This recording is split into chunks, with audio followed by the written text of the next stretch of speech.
course, this evening, I'd like to formally welcome Constance Payne as our visiting speaker. While not technically a Roycroft master, she is a fierce friend of the Roycroft movement and RALA in particular. In fact, her journey in August was one of the most popular so far. I think we overbooked the main room to the point that we were not invited back.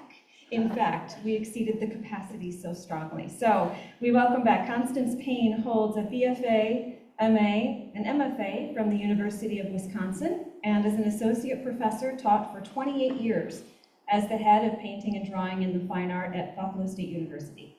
Her oil paintings, drawings, and bronzes are conceptualized and crafted in the tradition of the 19th century animaliers.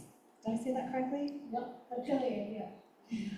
Through research in private libraries, as well as attending workshops whose pedagogy passed along the lessons of the French Academy system, Payne has spent years researching and applying the exact pigments, mediums, and process of Rosa Bonheur in order to carry on the 19th century aesthetic that the expression of art evolves from the most objective visual portrayal of the subject, rather than the self-expression of the artist. Her commitment to the 19th century ideals in animal genre, which requires persistence in attaining anatomical knowledge, and a dedication to working from living models. Payne has studied anatomy at the Veterinary College of Medicine at Cornell University and has done extensive research into the French masters, as well as Charles Carey Rumsey, all of whom were trained in the French atelier system. Payne has received international public recognition with a one-woman exhibition in 2007 at the William Seckard Gallery in New York, and is locally renowned in Roycroft and arts and crafts circles for her work with the restoration of the Fournier murals in the salon at the Roycroft Inn. Footage of her previous little journey, held in collaboration with Grace Maibaum on the topic of Alexis Fournier, can be viewed on the Roycrofters at Large broadcast channel at any time, which is linked through our website. Payne is represented by Maibaum Fine Arts and returned to East Aurora in 2024 and has founded recently the Calderon Academy of Animal Art, which will open for enrollment to students in the summer of 2026, following a public exhibition of work associated with this genre at Maibaum Fine Arts in June of 2026. So without further ado, I'd like to welcome Connie Payne on the topic of Rosa Bonheur and a tribute to the animal artists of the 19th century.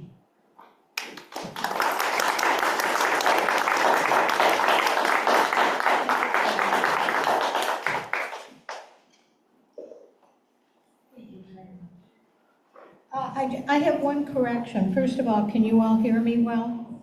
Yes. Okay. I did not restore the murals. I made them. Alex Fournier left a couple oil studies, but I had to recreate completely in his style, go where he went, get the elements, and I had two studies that were hidden and great stories. I do have a lecture on how the murals were made, but I did not restore them. They were restored by the Art Conservation Department at Buffalo State College, who helped me build the new murals. So without any further ado, how many of you are animal lovers? I love it. Welcome to my passion. Drawn from tradition, hounds and horses, and my name is Constance Payne. I get a lot of mail to Constant Payne. And I'm sure that a lot of my students would tell you I was Dr. Payne. I would get off the elevator at Buffalo State and I'd hear all this noise, and I used to wear boots, and they'd hear my boots and it would shut up. It was great. But at that time I used to bring Rottweilers to class, so they listened to me very, very well. The top painting is called Orphans, and that is a painting by Frank Calderon. Frank Calderon was a British fellow, and he was the only person to have an animal school of painting, drawing, and sculpture in the history of Europe. Many, many famous artists and illustrators went there. If you're familiar, Alfred Munnings went there. If you are into horses, Cecil Alden, let's see, and I think Lucy Dawson did, I'm not sure. But the top painting is very, very large. It would go over this mantle, and it is at the American Kennel Club corporate headquarters in New York City, where I did a commission that I felt very honored that my work is hanging along with Frank Calderon's. The picture below is the way people were trained to paint and draw from life. If you went to Google, you wouldn't find anybody who's drawing pets, portraits, horses from life. And I'm going to talk a lot about what happened in the university system of training artists, which it doesn't anymore. Now, I have 3 degrees that cost me $50,000. And I couldn't draw something in front of me, but I could talk a good game. And in my last couple years of graduate school, we got a professor that came from California who had a little bit more training in the actual making of objects, and I worked a lot with him. We also had a cowboy artist who was very old and cranky, and nobody wanted to work with him. And he sent me out to the stable. He said, start drawing the horses. I bring them back and he'd draw all over my stuff. And I really learned a lot from that. But when I got out of school with 3 degrees, $50,000 in student loans, I couldn't read a ruler. I couldn't mix a gray color. I couldn't lay out a palette. And if I had something in front of me, I would just start doing what they called gesture drawing. Get the emotion out. Yeah, wow. Well, how do you paint those lines? How do you transfer a gesture painting to a drawing? You can't. I actually learned most of what I do from spending any money that I made teaching by going and researching libraries, working with museums that had these people's work. And I did a lecture at the Dahesh Museum in New York City that had one of the only Rosa Bonheur exhibitions in America. And I did a public talk and took the public around and showed them how to do the drawings. Academic art, or atelier, which means school, has a method to teach you how to paint and draw. It's a great beginning. It doesn't teach you how to be an artist, but it gives you skill that most people do not have today. All of the artists that I'm going to barrage you with knew about Bonheur and saw her as a hero. She lived a very isolated life in France. If you've ever watched Bonanza, and Little Joe and Lauren Green are in the living room, if you look beyond them on the wall is a print of the horse fair, which is an 8-foot by 16-foot painting at the Metropolitan Museum of Art. It will blow you away. And for those of you that have been to an atelier, Bouguereau, the artist Bouguereau, gave her epitaph at her funeral, and he really, really admired her. If we could go to the first slide. This is one of the ways, and it is the way that I paint and draw and sculpt. If you go to Google and you look at all the animal portraits, and I have bought all these people's video to see how they're doing this. They're sitting with a phone or a computer screen right up to it. The palette is right next to it, and they never move. You can't paint like that. That's the way the camera sees. None of the artists I'm going to talk to you about and expose you, hopefully, today Use photographs. In fact, Alfred Munnings said there is no need to use photographs if a man can see and draw. Rosa Bonheur did not use photographs. And any of the artists that I'm going to show you today who were influenced by Bonheur's repertoire. But this is generally, when you're working from an animal, you're 10 to 12 feet away. Next slide. This is a wire-haired pointing griffon by a 19th century artist. This is a breed that was one of my last breeds until I got into Jack Russells again. And one of the great things about dog portraits is that it tells you the way the breed evolved and the look. And this is a wire-haired pointing griffon. The artist is by Rousseau, and he was an American painter.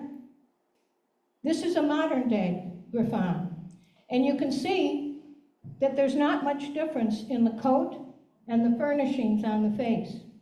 This is Rousseau again, and the palette, the colors, are of the earth. They're generally opaque. There isn't any fancy glazing and all this kind of scumbling. It's basically straight painting. Okay, now, animal portraiture really didn't start happening until the 19th century. There is a hierarchy of art. At the top of the pyramid, where people will pay the most money at auction, will be man's documentation of his historic events. Anything to do with what man has done. On the second rung is genre painting, which is what animal painting falls into. On the bottom rung is still life.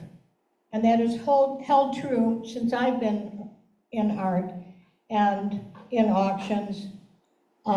So animal painting or dog painting really didn't start the actual portrait of just the dog as a common day, something that you have in your house, something that you love. It had to do with man. All of the artists I'll show you today, before I start talking about Rosa, had a bunch of things in common. Number one, they all worked from life, all of them. Didn't use photographs. Number two, they all had a basic training, which is what we call the atelier training, but they applied it to animals instead of the human figure. All of them worked from plaster casts to learn three-dimensional form. All of them copied other masters. Rosa Bonheur spent 4 years in the Louvre copying work that she sold. I don't know why that's such a big thing today, why people don't do that. They do it in science, they build upon somebody else's experiment, but I learned a lot of my vocabulary by copying master works. This is a very early Alfred Munnings. So if you notice, the palette is very similar to the two dog in the field. It's earth colors, there's no fancy glazing, it's just straightforward portrait of a horse. This is a German artist, William Kernhardt. Once again, we've got a very, very natural palette in terms of your grays and your browns, and these are all done from life. This little study, and I will tell you that when I research things, I look more at an artist's study than I do the finished painting, because I'm constantly trying to up the game on myself or what I missed because of my university education. So, okay, I want you to notice there is no line. There is no real line in painting. And this is, the form evolves because of the green background, so you see the white back, but there is no line in any of these artists' work. Next one, please. This is an advanced Munnings. You saw the very earthy one, and this is where he went. Alfred Munnings was a fascinating character. He ruined his career by bashing Picasso. He hated modern art. He hated artists that painted from photography. He only had one eye. He lost it in an accident by getting his retina pierced when he went to pick up a hound puppy from a bush, and it pierced his eye. Which actually kind of made it easier for him to see, because when you're painting, I'm sure you've heard squinting for value, but the other thing is you're trying to flatten a three-dimensional form, and one eye takes away your depth perception. But he complained a lot because he was always missing the canvas. You can just run through these. These are...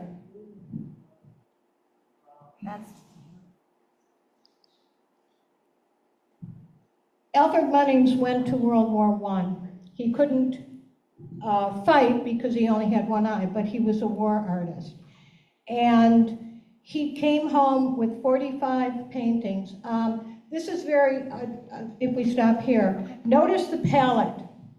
And once again, you'll see a lot of people painting today and they've got their palette right next to the canvas. They don't paint like that. And the reason is because when you make a couple marks or a couple colors or a couple smashes in, you want to get back and you want to look, because people don't view your art like this if it's in a show or a museum. So this is diametrically opposed to the way people are painting today. You have a palette that you carry with you. You mix it there, and then you go in and you paint. John Singer Sargent wore out his carpet going back and forth. I'll show you his work too. Okay, go ahead. That's Mr. Munnings. This is a more modern artist who was in love with Munnings and Rosa Bonheur, and I have traveled exclusively out west, and I want to tell you some of the best painters who never went to school, who didn't go to art school. They were ranchers because they were around the animals all the time. It was their business. Were some of the best painters I've met in my whole life. This is an artist who was Canadian. His name is Robert Lougheed, and I discovered him by taking a workshop in Wyoming. That was a very scary thing. I've done some scary things, but it is vast out there. And I was the only woman and 14 Mormon men. And they were wonderful. They were so pleasant. They opened doors and helped me with my palette, but it was a great experience, and all they did was put out horses for us, and we painted all day for 5 days. So this is Robert Lougheed. He's Canadian. What has happened in our field, if you're an artist, is, you know, in the 70s, in the 80s, everything was, urine in test tubes, throwing stuff against the wall. There were artists in Germany that were castrating themselves and calling it performance art. And what happened is, when people got tired of not being able to relate to something except intellectually or cerebrally, the only people who had any training were the illustrators, not the fine artists. And by the way, Fournier was also trained the same way that these people were. Next. This is Robert Lougheed. Next. That is a Munnings. Munnings. No camera will give you that experience, I'm sorry. This guy could paint. He was unbelievable. Next. John Singer Sargent. Munnings loved Sargent. The day he died, it was across the newspaper, 1925. Sargent did fox hunt. He fell a lot. Everybody worried about him. But the reason I want you to look at this is there's no line. No line. And it's shape to shape. I don't have a pointer that I'm kind of used to. But, and it has the classical lighting of 3/4 light, 1/4 shadow. Most of the animals you'll see will also have that light because these people were trained the way Sargent was trained. Next, please. And you'll see, keep going. This is, okay. Now, how many of you have seen Google and you go on, you look at the portraits of dogs and everything is rendered like every whisker, every eyelash. Do you see your dog like that? That's the camera. That's not you. This is Munning's drawings for his paintings. If you look, they're shape-oriented. There's nothing gestural about it. It's trying to get that shape. Next, please. This is a Munnings.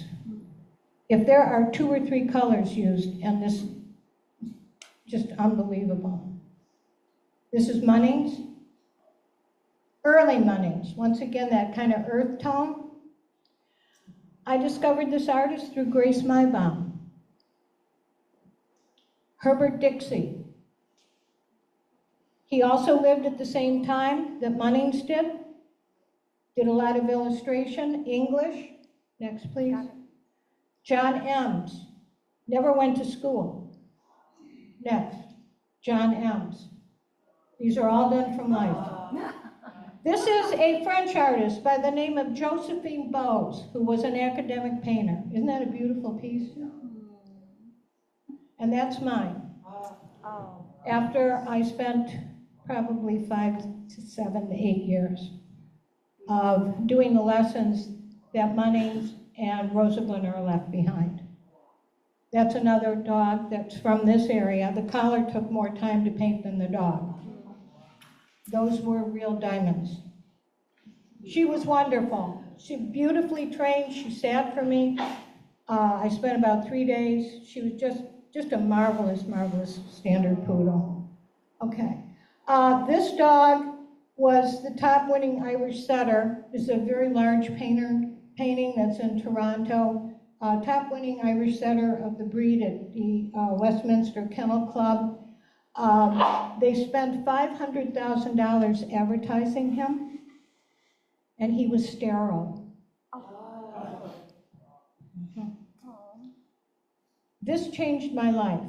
Doris Clark got me a thoroughbred horse, and she felt sorry for me because I used to fall a lot jumping, and would have me in for lunch.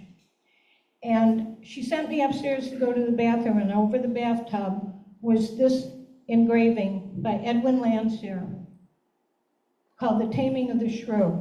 I don't know how many women can relate to this, but when I saw it, I just went, aha. I was also upset that I was an art history minor, painting and drawing. Never saw this artist. Edwin Landseer was one of the most popular and famous artists of the 19th century, completely wiped out of the art history curriculum at any university. Next painting. People always ask me, why do I paint dogs? Well, I'm going to show you some slides. This is by Britton Revere. He and Landseer were the Queen's Commission artists. And when I first saw this painting, I thought that's what dogs are about to me. It's the loyalty and the sacrifice they make for us. Next slide. These are from World War II. Doberman Pinschers. I have a client, a very dear friend in Maryland, and I sent him a book, and he told me he was at Hamburger Hill. He was one of the few survivors, and he said a German Shepherd saved his life in Vietnam. Just keep. And here we are at 9/11. A lot of these dogs died from the exposure to the gases. They came from all over the country. You can just keep. This little dog, true story, was on the war carrier ships, and he could tell the difference between the German planes coming or if they were American. There's a whole book on him. This is Afghanistan. They're universal from the beginning of time. 8 million horses and mules died in World War I. The general public, as you know, donated their animals to the cause. You know the story of Warhorse, the big play. That was a true horse. Munnings, I will show you, drew that horse. Next. So these are just these animals' service to us. This is an illustration of the veterinary hospital by a French artist. I don't know who this was. I don't know why it's in here, but I can't remember that. And here in the United States, we've also paid tribute to these. This was Civil War, over 1 million horses died. And this is from World War II. They do give the ultimate sacrifice. When I got out of the university, I got my 5 teaching job offers on this piece. That's all I could do. That's all I could do, this line. I didn't know what value was. I didn't know how to model form. I didn't even know how to place my thing so it wouldn't run off the page. I had 3 degrees, and I was teaching.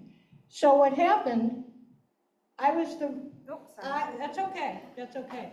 Can you go back to the other one? Absolutely. Okay, everything is a contour. That's what they teach you because of Impressionism. What the university curriculum doesn't recognize that all the Impressionists were trained like the animal artists I'm telling you about. And they evolved into that. Fournier was trained like these people. So what happened is I saw an artist's work in New York, Vincent Desiderio, and I was blown away. And if you use your professor, I'm Professor so-and-so, can I meet with, absolutely. So I get to go to New York, and this guy shows me his studio, and he shows me all his method. Fabulous figurative painter, after his favorite was Velázquez. And I tried painting with his medium and everything. You know, you gotta find your thing. You gotta know who you are. So if you go from that to the next one. My dog had surgery and she was showing me her wound. Notice how I can now start to think about form. Next. I went to Abilene, Texas and worked with an English pointing guide. And this was done directly from the dog in the field. Next. And that was what I finished from it. Next. You know, from the beginning of time, from the cavemen, we've been involved with the images and the lives of domesticated animals. This is an Aborigine. It looks like a little dachshund in there. Next. All the artists that I'm showing you, including Bonheur, though she didn't go to school, her father taught her. But you work from the flat, and you generally are working from bas-reliefs, and then you go to cast drawing, which is 3-dimensional. But there is a great reverence for antiquity, and this is, of course, the Roman frieze. Next. Once again, like I said before, in the beginning, there was no dog portrait. It had to do with myth or religion. Next. Albert Dürer, the dog there, are symbols of honesty and loyalty. Next. This is Leonardo da Vinci. He was the first to really start thinking about anatomical proportion.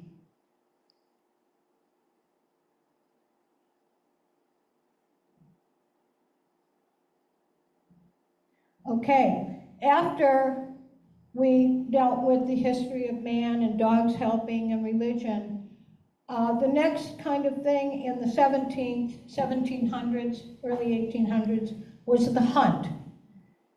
They were still serving man. So most of these paintings of dogs had to deal with serving man in hunting pictures. This is a French, this is a French, Courbet. This is, I believe, an English artist. I think he did come to America. His name is Blinks. This is in the middle of the 19th century, almost into the 20th century. This is one of the first pet portraits. It's French, but the dogs aren't doing anything. They're just lolling about. Thomas Gainsborough. Okay, this is how we borrow and use it for us. If you look at the very aggravating, screeching dog down there in the middle. This is by an artist named Snyder. And if you go to the next slide, this is Rubens. Once again, there's this kind of circular battle. Next slide. This is Landseer. This is Rubens. And this is Landseer, The Hunt of Chevy Chase. Now, this is in the 1800s, but the first slide you saw in the black and white was in the early 1700s. So Landseer borrowed from Snyder. Next. When I saw the horse fair by Rosa Bonheur, 8 feet by 16 feet at the Metropolitan Museum of Art, I wept. And I was backing up, and I backed into a case of sculpture, and I discovered Louis-Antoine Barré, who taught Rodin. Very romantic, battling animals. This is Barré. These are all bronzes. The Baltimore Museum of Art, this is a clay or terracotta. And by the way, the museum in Mumford, the Geneseo Museum, keep going, has this piece.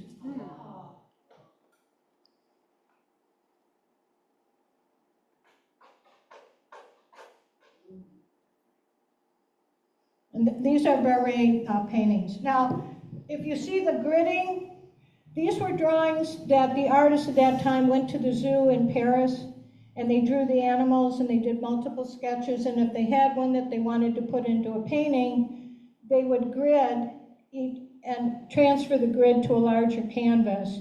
And if you transfer each box, you can follow the lines exactly, proportionately to the original sketch. Next. Landseer. This is called the Old Shepherd's Chief Mourner. Don't we all wish that somebody loved us this much? That's also Landseer. This is called a random shot. Fawn feeding off a dead mother. Landseer and all the artists did dissection drawings, all of them. They also, Munnings would do landscape, and then he put the animals into that landscape. Bonheur did the same thing, so they were really, really good at landscape painting. They needed environments, so here he took the deer and the action of that and put it into a landscape. This is Landseer. He was the Queen's court painter. Those were the Queen's dogs. Landseer's work is highly glazed, and I tried painting and copying his work, and it was gooey and icky, and my hand wasn't good enough at the time, so I'd make a lot of mistakes on the anatomy and things like that. This is an English artist. It's kind of a political comment about what was going on in society, dog eat dog in England at the time. Go ahead. And once again, the Parthenon frieze. Watch the next slide. That's Géricault. You cannot ignore that he was looking at something like that. Next. There was a race in Italy where naked boys would ride horses, and Géricault died at 33 from a riding accident with an abscess on his spine. He loved horses. By the way, he did the raft of the Medusa. This is Rosa Bonheur's The Horse Fair. She started the drawings in 1852 and finished the project in 1854. And this is bigger than your fireplace here. It is a gigantic painting. Okay. Next to her painting is by an artist that was working at the same time called Messonnier. And he was an academic artist. And for me, When you see this Freelander painting next to Rosa Bonheur's, and it's quite large, but not as big as hers, that is an illustration. Every blade of grass, every sparkling button on the uniform. And you go to Bonheur, and to me, that is the aesthetic of fine art. Because she leaves things out to emphasize what's left. And that's called abstraction. If you want somebody to focus on something, don't fill it up with every blade of grass and every little detail, which is what the photograph does. That's Messonnier. His life was destroyed by Muybridge, the photographer, because Messonnier would draw horses like the carousel horse with all the legs out. And he really believed that that's the way to portray them. And Muybridge, the photographer that did the stop action, proved that that is incorrect. This is a close-up of part of that painting. She did many different landscapes and little studies, many different compositions. I have a Rosa Bonheur drawing that I bought from France. And I brought it to show you what draftsmanship is really about. Once again, this was her last painting that was never finished. It was called Treading Wheat. That's how they used to, the horses would whip around in a circle and pat down the wheat or whatever. And once again, here she has her sketch, but it's gridded so she can transfer it to a very large canvas. These are just more. And these were my attempts after studying Bonheur of going to the Cattaraugus Fair of draft horses. Next. I copied to see how she used value and how she distributed light to dark. These were all done from life. And then I tried doing some composition. These pieces are in Thomasville, Georgia, for the collector. And so I applied it to working with my dogs. Go ahead. Just go through. The Albright Knox, AKG. Alms, one of the 15 studies for the horse fair. That's why I took the job here. I had 5 job offers when I got out of school. Plus the riding academy was 3 blocks from campus, so there were my models.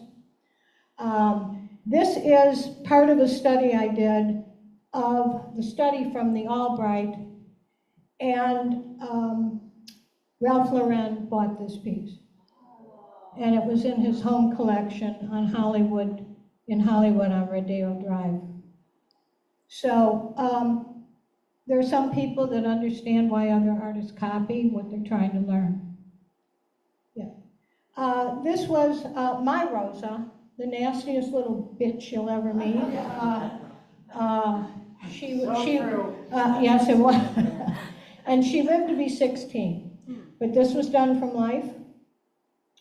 When I was sent to do a dying dog down in Palm Beach, I started doing some very simplistic sketches of her. She was not well. English cocker, yes, go ahead. And I did my own dogs. If you'll notice coming off any of my dogs, there's this line. Well, you can't pay people to work anymore. I mean, even just to hold a dog, they're on their phone or they're this. So I trained dogs my whole life since I was 12 for police dog work. I did a lot of hunting, bird hunting, Labradors, and then the wire-haired pointing Griffon. And I strung them up. And if they weren't listening, I gave them a little stimulation, but they had to hold their pose. I had this particular Rottweiler that would drool would be coming, but she would not move her feet. She used to pose for the designers at Fisher-Price Mattel. And then I painted from life. This is how Rosa did it. Now, all these little studies you see on the page, she would start a painting or design a painting and take from what she did from life and redesign it and reorganize it and make a cohesive painting. That's Rosa Bonheur. She was a great friend of Buffalo Bill Cody at the Cody Museum in Cody, Wyoming. They have many of her pieces. And he got her some lions. Go ahead.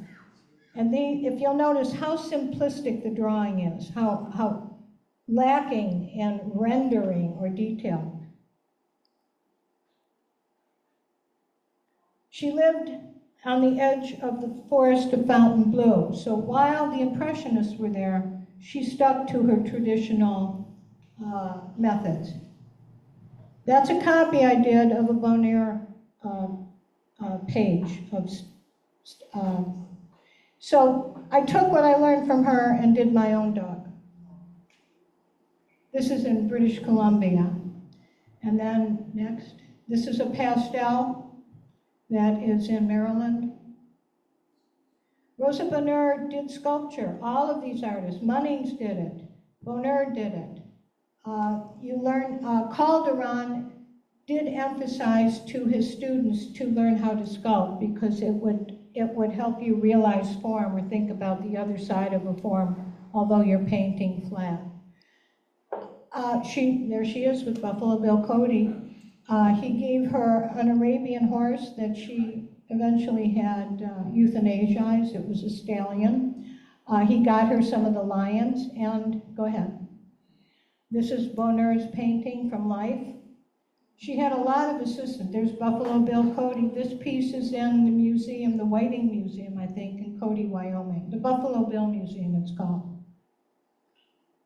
You can just go through these.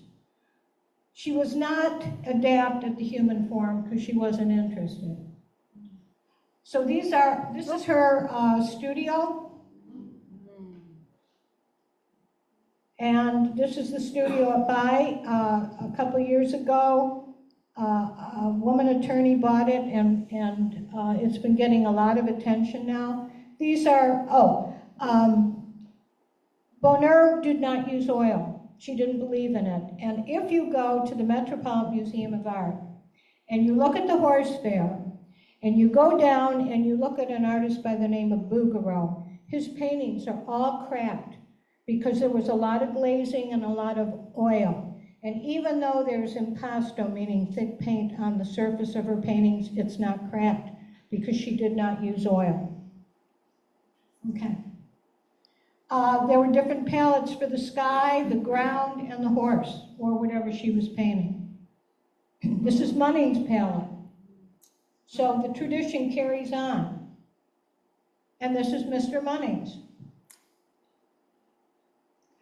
And we're going to run through a lot of his pieces. Oh, plaster cast. Bonheur was a hunter, and once the animals expired, she would take plaster casts and then study them under candlelight to get that 3/4 light, 1/4 shadow.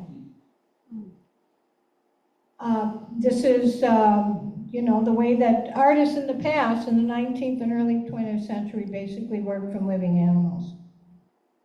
Artist by the name of Jerome, who was an academic artist. This is his work. You can just run through the Munnings, a lot of Munnings. This is the way you start dealing with things on the flat in an academic method. Okay.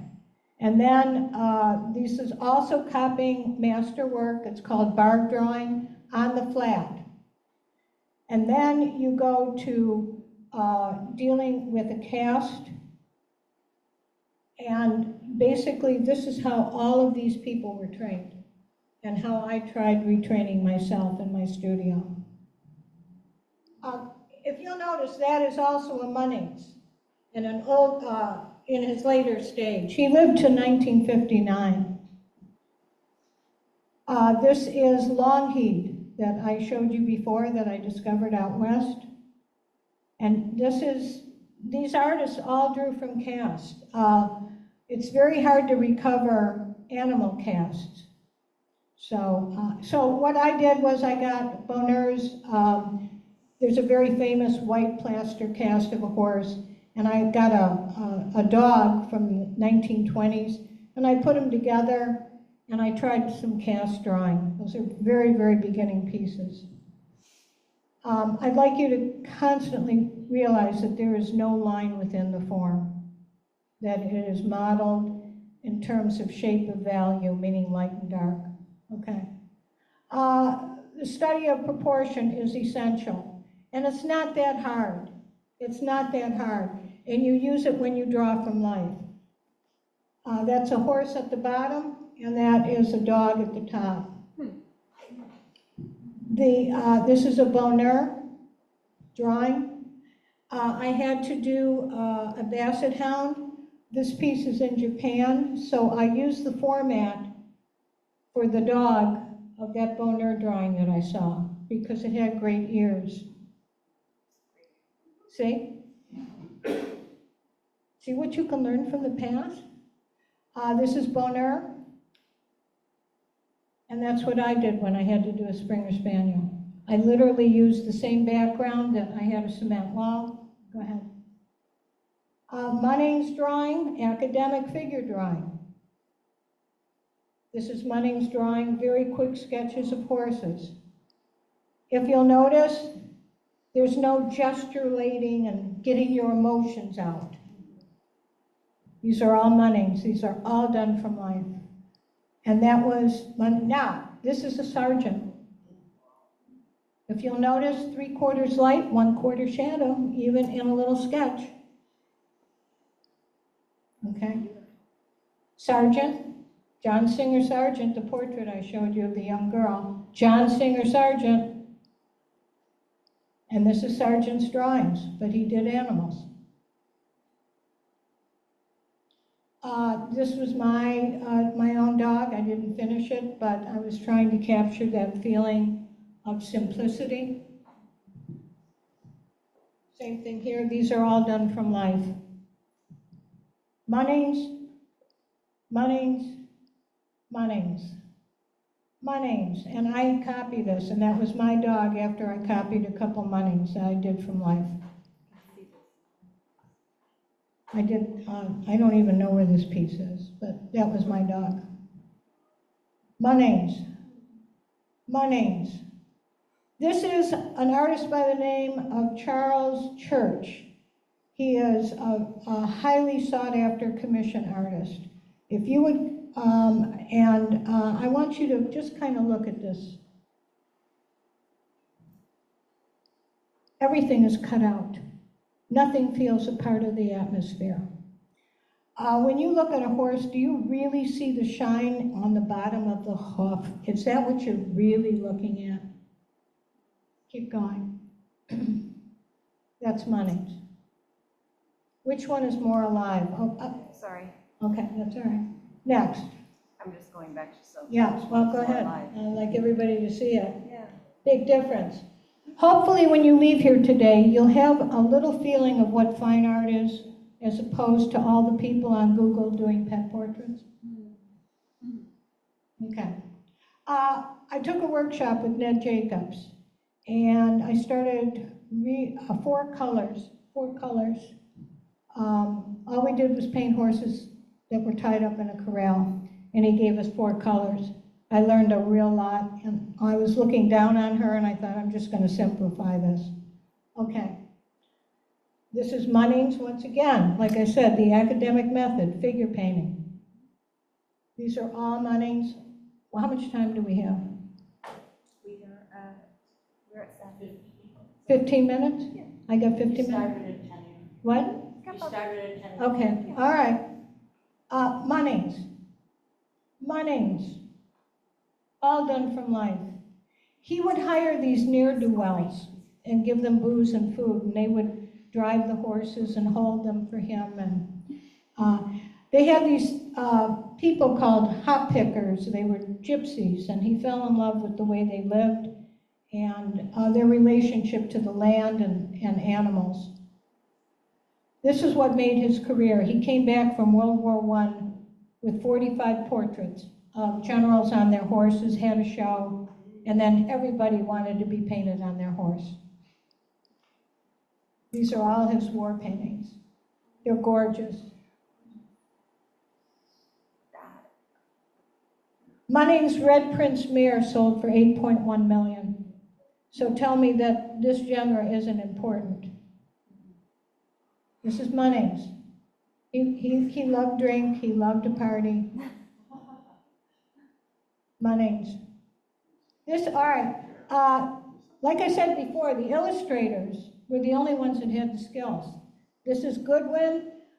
My dear friend Henry Schmidt, who helped bring me back here, really gave me a great education into illustration. And they were trained so differently. All the really representation, Tom Kegler, local artist, illustrator, that's how he started. Okay? Many of your representational painters today, because we were so hungry for something to relate to instead of blah, blah, blah, blah, blah, the intellectual garble and conceptual stuff, that if you had 5 degrees and a doctorate, maybe you could be on their plane. I mean, that's not what art is to me. So there's Munning's. That's how he would start a painting. You can run through these. I copied a bunch of Munning's. I just fell in love with the vibrancy and the bravado. Look how volumetric that simple form is. And then I started painting horses. So this was a study, that was a study from life. That's Munning's. Yeah. Munning's. Munning's. Here's your separate landscape that he would put his animals in. He did wonderful, wonderful landscapes. There's one after. Look at the cows. They're just part of the land. This is Robert Lougheed. He was an illustrator and then went into painting, the guy from Canada. He did a lot of draft horses. You can run through these. I want to get to Lucy Kemp Welsh. This is an artist by the name of Gustave Moussarnat. They have a very large collection. He did a lot of Winchester calendars in the 20s and 30s. Beautiful paintings. There is some of his. Go ahead. Lucy Kemp Welsh. She did Black Beauty. She used her own horse to do the illustrations for Anne Sewell's Black Beauty. Okay. All right, stop there. Go and see the murals that I did. Did anybody recognize those horses? The sketch that I was given from Fournier, I couldn't, there was so much missing that I had to fill in. They weren't proportionate. And I could, for the life of me, not figure out what the little brush marks made, but I thought it's a logging theme. So I copied and put her logging horses in the Fournier to finish the mural. Go ahead. These are all Lucy Kemp Welsh. She was also academically trained. She loved the draft horse. All of these people had a great deal of empathy for the plight of animals, the working animal, the animals of war. Okay, generally when you're working on a large piece, you'll do it in black and white and gray. That's called value. Okay, and then it becomes that. This was her poster, her war poster. The horses were exercised by women. And that is Black Beauty. She was given that horse and used him as the model. That's Lucy Kemp Welsh at close to 80, still painting. Frank Calderon, this piece is in the collection, the corporate collection of the American Kennel Club. Maud Earl, that's also in the collection in New York City. John Ems, I think, yeah. These are English Pointing dogs actually take those positions. That's by Gustav Musarnat. This is by Wardle, who did a lot of terriers right there. These are all in the 19th century, early 20th century. Maud Earl. This was my first commission. And the guy was a French designer, and he wanted that dog on that fabric that had cost him a lot of money. And it was a little wire-haired dachshund puppy. His name was Shotzi. And I liked my studies of the dog, which I sold instead of the finished piece. But I was just learning what was important to me, but it wasn't this. Go ahead. This was. And I did this piece, and I started after I studied Munnings. And I started after the Ned Jacobs workshop in the Arizona desert. This was my dog. There was a barn by me, and everybody had a Jack Russell, so I did these Jack Russells from life. I did horses in the field. I started back drawing again. These are gesture drawings. That's Munnings. That's Lougheed. No lines, just shape and form. Lougheed. That was a piece that I did of a dog in Texas. And that one you saw before. I painted next to this guy in Wyoming, and he did not go to school for painting. But he was a horse rancher. And he took a lot of workshops from people he admired, and that really is the way to go. Lougheed. This is your warhorse, Warrior, that Munnings did, that they did the play over. Munnings. There's a close-up of a Munnings. These are all Munnings. He was a great admirer of Bonheur, and he took it a step further. That is a Rosa Bonheur. That is a Munnings. Richard Foth, 1900 to 1950. I discovered him in the back room of William Secord, where he kept all his little sculptures. You can run through these. Bronze, terracotta, plaster. I found out about the wire-haired pointing griffon because of his sculpture. There's a griffon. You know who that is? That's Sargent. I keep showing you this. Okay, this is a very expensive portrait of the Queen. And then we have Van Dyke. Which one has a relationship with the dog? Which one looks like a cartoon? Well, that's the way people are painting now. Okay? That's a Manet, Impressionist. And that is what people are painting. I gotta tell you people, dogs are heroes to me, they're noble. I would never, ever even draw a dog in that position. It's so ungainly. But lots of people like to log of the lolling tongues, and that's not the way I see them. I showed you the way I see them in the war pictures. God, I can't. Franz something or other. David Hockney. Jeff Poons. These are would you like to have that in your house? My dogs would eat the bones.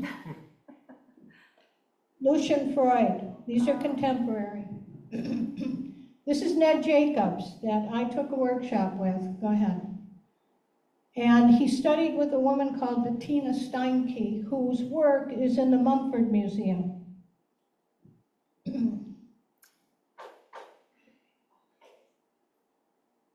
I learned a lot from him. This was the William Secord Gallery that it isn't in that space anymore. It was like a museum. That painting I did, I'm going to show you in the following how I got the idea for this woman's Springer Spaniels. They were show dogs. That was a study, and that is a John M's. And that's how I formatted hers. I don't know who did it, I just like it. Edwin McGarrigy, 19th century. Go ahead. So you see where I'm getting my ideas. Gustav Moose Arnott. This was my commission for the American Kennel Club corporate headquarters. It's 16 by 20. I did individual studies. And believe me, those dogs, this is pastels in Texas. That was I was locked up in a brownstone with a Rottweiler and a Jack Russell. And I did pieces of both those dogs, but that was a drawing that I came up with during the day. That was my Rottweiler. And that was one of my first commissions, probably 2000. That was one of my very first commissions. I thought I'd show you where I started from. So you'll all come to the show in June and see where I'm doing now. Okay. These are done from life, and these pieces are right here that I brought to show you. This is my favorite painting. For me, I wanted something of Sargent in my work, and I did it. Not that I love pugs. They snort and burp a lot, but he was a very special dog. And I did he's in a topiary garden on Carrera Marble Base, and a 5-acre beautiful, beautiful garden. That was Stanley. And you know, you can see where I'm looking from and where I'm trying to pay tribute to. Go ahead. That was my little witch. That's Money's.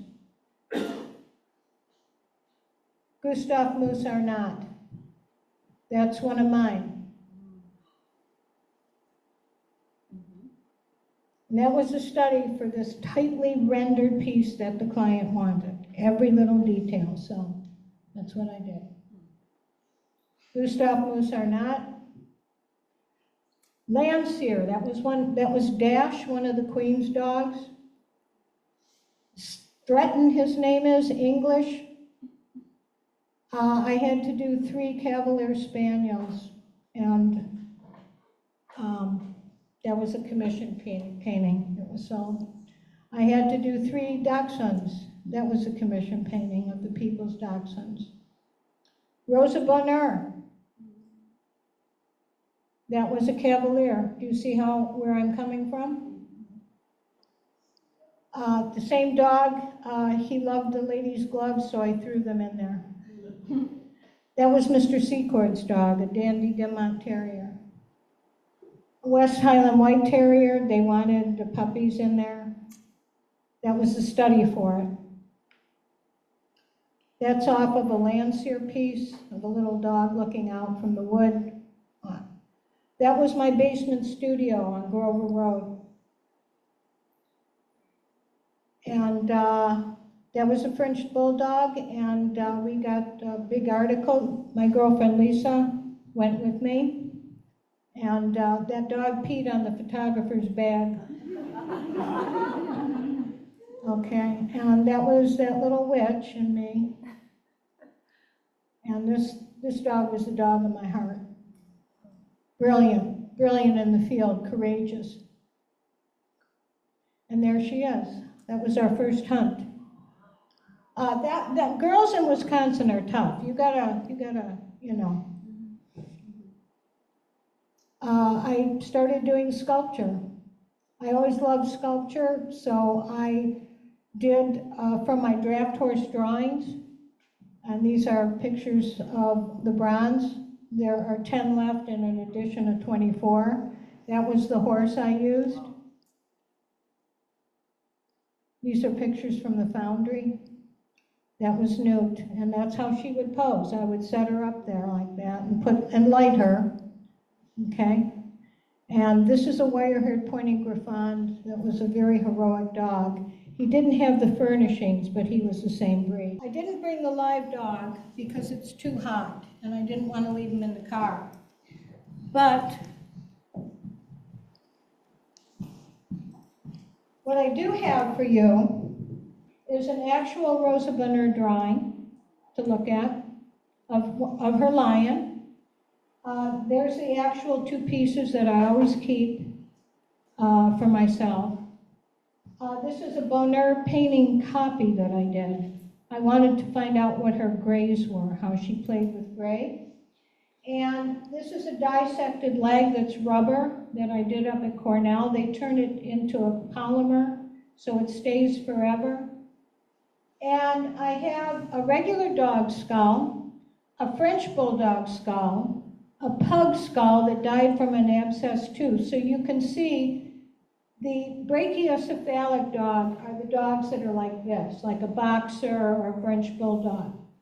And their dog portraiture is much harder than the human form because there's so many different breeds that actually the skulls are shaped very differently.